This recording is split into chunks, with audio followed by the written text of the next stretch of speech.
Let's be honest, there's a lot of games on Xbox Live Indie Marketplace that are less than desirable.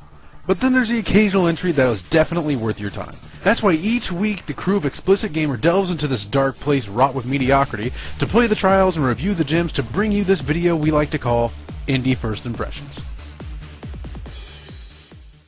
Welcome to week 1 of the Explicit Gamers Indie First Impressions. Since this is the first week, we thought it might be a good idea to cover some of the better games currently available on the indie section, so that you know what's out there without having to wade through a sea of copycat dual-stick shooters and breakout clones. So in no particular order, here are some of our must-buy games in the independent battlegrounds. First on the list is 3D Infinity. You control a ship careening down a corridor, shooting enemies and avoiding hazards. It's a lot like the Star Fox franchise without the crappy, non-flying parts. Not many games have attempted to capture what made Star Fox fun, so does 3D Infinity achieve this? Not really, but the game is definitely still worth trying. Sure, it can be frustratingly difficult with its environmental hazards and constantly shifting camera, but it can also be a lot of fun nonetheless. Plus, if you have any of those funky old red and blue 3D glasses, you can play the game in 3D. The biggest problem with 3D Infinity is that it costs a whopping 400 Microsoft Space Bucks. That's $5 American. So it might be wise to go check out the trial on this one before you go purchasing one of the most expensive games in this week's lineup. Carneyvale Showtime is actually not about being molested behind the Ferris wheel by a 300-pound carny named Biff. What it actually is about is that a doll comes to life and aspires to be the greatest acrobat who ever lived.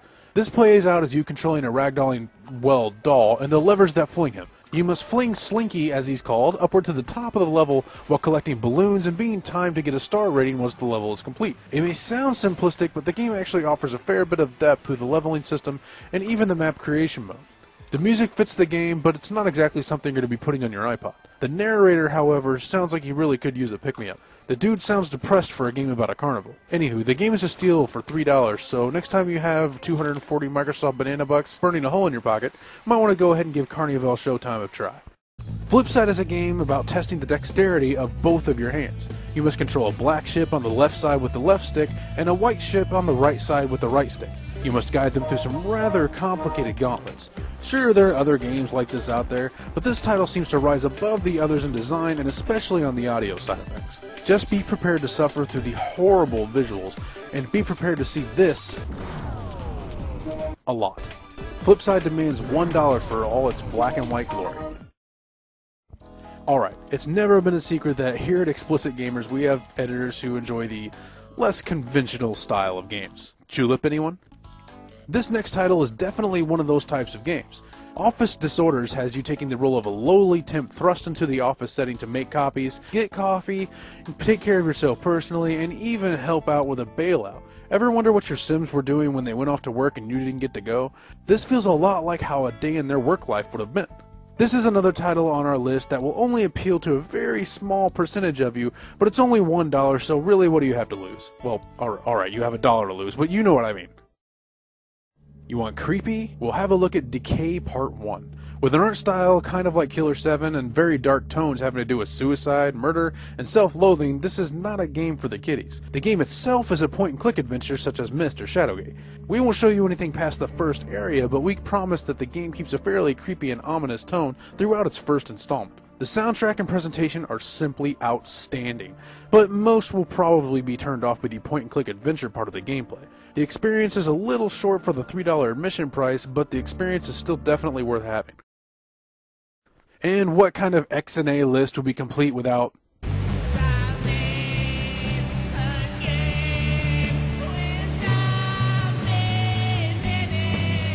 Sure, it's a dual-stick shooter, sure it doesn't really do anything to further the medium, but it offers multiplayer zombie shooting, with zombies in it. And like the song says, it's just $1. Sure, it is more of something to chuckle at than it is actually to enjoy its gameplay for hours on end, but come on man, it's just $1 and it has zombies in it. There are no guarantees in the indie game market. A studio who can make a great game one day can make an absolute abortion of the game with their next attempt. But if there were one thing in the indie game market that you could bank on, it would be the Arkedo series. And even though all of the games in the series are worth the $3 that they cost, the Arkedo series 01 Jump is what stands out the most. For those of you enjoying the current retro revival craze, this is another game that is going to make you super sploosh in that special area. The gameplay is simple enough. You're a pixelized little guy who runs and of course jumps. You need to collect all the ticking time bombs out of a level before the door for the next level will open. The platforming is solid, the game has a great sense of humor, and the music is chiptunes-tastic. Make sure you check out Arkedo Series 01 Jump for $3. In keeping with the retro revival theme, Breath of Death is an 8-bit style game aimed at those who grew up as RPG gamers. Sure, we have Mega Man, Sonic, and shooters getting the 8-bit treatment, but where are the RPGs? Well, the makers of Breath of Death 7 heard our call and delivered a fairly in-depth battle system with surprisingly stellar music. We gladly would have paid full price on this for Xbox Live, but the creators were kind enough to bestow Breath of Death 7 with a $1 price tag on the indie market. Get it now! Beat Hazard is yet another dual-stick shooter, but this time there is a twist. The game uses music to spawn enemies. And not just a default soundtrack either, although that is included. You'll also be able to use any songs on your Xbox or included through a shared network. Who hasn't wanted to melt faces in a game like Geometry Wars while the enemies were perfectly synced up to some awesome metal music from your custom soundtrack? The game is not perfect though. One problem is that your ship's visual appearance is sometimes very easy to lose among all the effects, and it also looks very similar to the asteroids you're trying to shoot down when you're playing on a low resolution TV. But the biggest drawback by far is the price tag. If you want to blow the crap out of spaceships to the awesome music of Jake Vert Kaufman or Bad Dudes, it's going to cost you $5. Next up is Miner Dig Deep. It's a game where a player must carve their way through miles of subterranean dirt and rocks in search of minerals. The player must use the money obtained from selling these minerals to upgrade the pickaxe, lantern, and purchase other resources helpful for exploring the mines further. The visuals are not so hot, but the hours you get out of completion is well worth the $1 price tag. This game will only appeal to those who don't mind a little less than action-based gameplay. This really is the type of game where you need to switch your brain to off in order to truly enjoy it.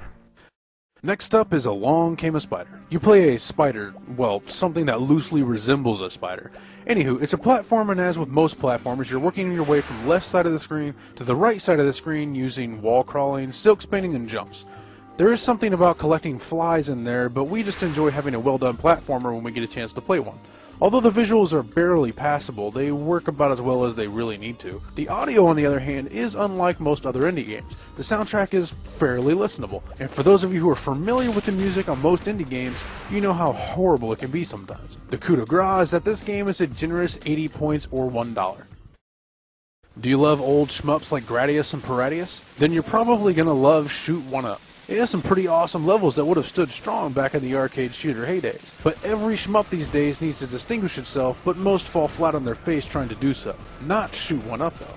It has a very unique feature that makes all of your lives appear on screen at the same time as separate ships. For instance, if you have 10 lives, then there will be 10 ships on screen, and you're able to control how these ships are positioned. You can have them either spread out very far or grouped very close together.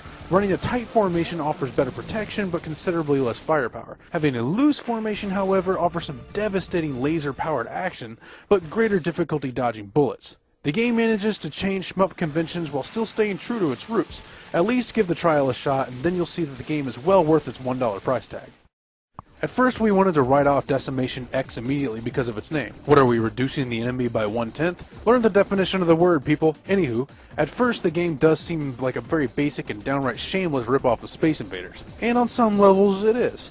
But after spending a little time with the game, it becomes all too obvious that this game is going to kick your ass. Within about 5 minutes it is absolutely raining down bullets of death on you. And if you don't pay very close attention and have great reflexes, you're likely going to fail very quickly. The music fits and the game offers a surprisingly fun and hectic multiplayer, but the visuals really do suffer. The price weighs in at $1 and the trial really does deserve your attention. Avatar Onslaught is yet another game on our list that is only going to run you $1, but offer up a fair amount of distraction for at least an hour or so. The game is kind of like Space Invaders, but in 3D and with avatars. You throw balloons at oncoming avatars to keep them from invading your personal space. Between rounds you can upgrade skills to dispatch the unwanted guests a little more efficiently. The sound effects and music are appropriate and the gameplay is nothing special, but it is solid.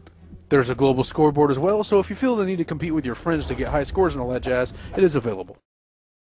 So that's it for our list this week.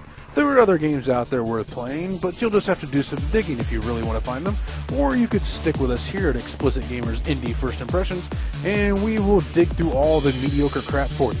Thanks for watching, everybody. Please put any constructive criticism in the comments below, and we can't wait to hear from you.